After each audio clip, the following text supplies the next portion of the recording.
Ready for occupancy project sa 13 Martires, Cavite, Hope Residences. Napakaganda ng location nito. Kung naghahanap ka ng tirahan dahil napakalapit sa pamilyang bayan ng 13 at tapat lang ng SM. Ganyan lang po kalapit yung Hope Residences sa SM.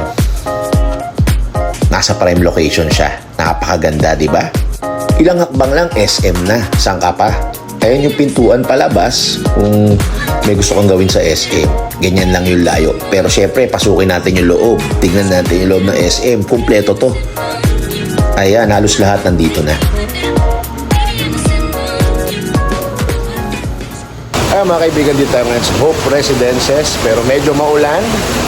Waiting ko yung siniko siya yung viewing coordinator dito. Para samahan nyo ako. Tignan natin yung mga unit dito. Meron siyang 7 floors at merong 4 na building. A, B, C, and D. Bawat building may mga lobby, small lobby, na pwedeng pagtambayan ng mga bisita. Ayan po. Meron siyang space na function room para sa mga event and celebration. Kung taga dito ka, pwede mong gawin. At syempre, napakagandang amenity. Tignan nyo naman. Di ba? At may kiddie pool din. At syempre, playground. Para hindi maboring yung mga anak natin. Ayan po ang ating amenity area. Ang ganda ng space, di ba? Instagrammable. Magandang tumira rito or pwede mo na gawing staycation, business. At ayan yung daan kanina yung papuntang SM. Ayun mga kaibigan, so dito tayo sa Tower D.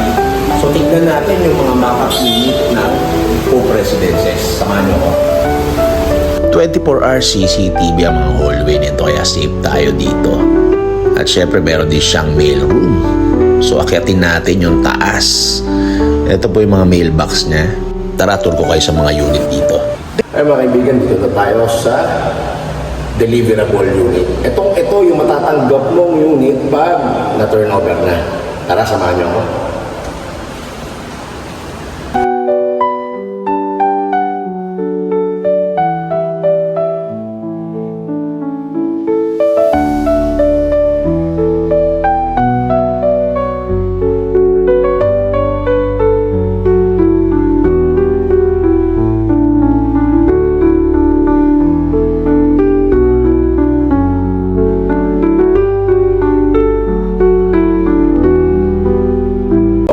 Deliverable unit, gusto nyo magka-idea, nakita nyo kasi open space yan. Gusto nyo magkaroon ng idea kung anong magagawa ng interior. Mayroong 2 option dito na magandang pagkakagawa. Tara!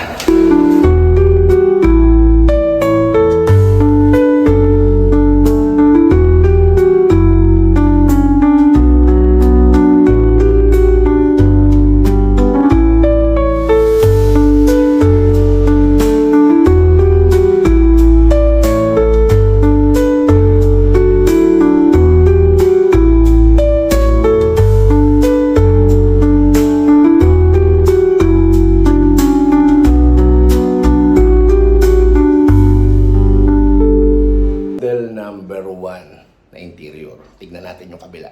Ito naman yung second model ng interior. So, another ideas. Tara. So, titignan nyo to. Same. Then, meron siyang pwede mong gawing kwarto to. Pwede mo rin gawing closet. Di ba? Ganda. Or pwede mong gawing parang tambayan. So, next, ito. Maluwag. Kusina. At saka dining table. So, dito may another sala. Pwede mong lakihan to kung gusto mo. May space pa, di ba? Para fit pang mga barkadahan. Then, master bedroom. Di ba? Napakaganda. Mga kaibigan, paisang subscribe naman. So, naganda ka ba sa Hope Residences? So, interesado ka, kontakin mo lang ako. At bibigay ko sa iyo ang magandang serbisyo. Thank you.